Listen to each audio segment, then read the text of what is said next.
Welcome to Mechanic. Today we have a 2016 BMW i3.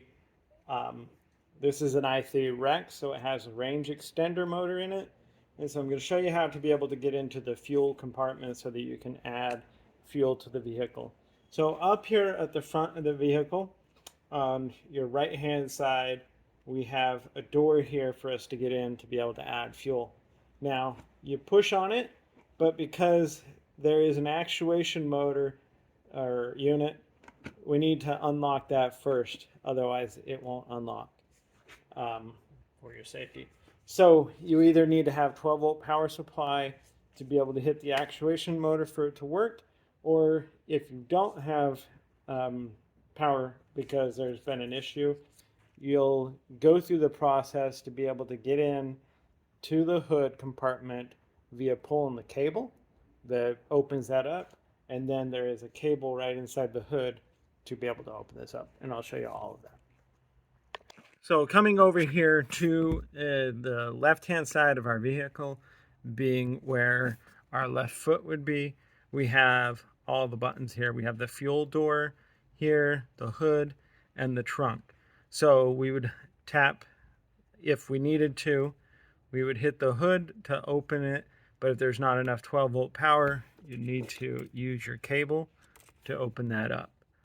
Also, to open this up so that you can get access to the manual fuel door release. But since we have some 12 volt power, I'm just going to go ahead and hit this, and you're going to hear the little actuation motor. So it's very quiet, but it has released right now. And so now we can go over and open up the fuel door. So over here on our fuel door, we press in and then it will pop out. And then we can be able to open this up and then set that there, fuel up our vehicle, and then be able to put our cap back in and tighten it up until it clicks. And then we close that. And that's how you would add fuel. And see, you hear that actuation motor?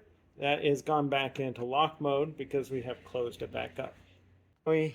Here, inside the engine bay portion, or the front of the vehicle, we have a little cable right here. So if the actuation motor isn't working for whatever reason, whether there's no 12 volt supply and you want to get some fuel, or the motor has worn out, we have a release lever here. So you would have got into the hood, open that up, and then now we can take this cable here. It's got our little fuel option on it, and then being able to pull the cable, and you're just gonna pull it, and then being able to come back to the same side here, push that in, and that pops it open. So that was our manual release of our fuel door. You can hear our little actuation unit doing some stuff in there. And then we can do the same thing to be able to put fuel in our vehicle. And then when we're done, we go ahead and close it back up. That's our manual option to be able to open up our fuel door. And then also the push button option on our i3 of a 2016 with the range extender. Thanks for watching Mechanic, where you can be the mechanic.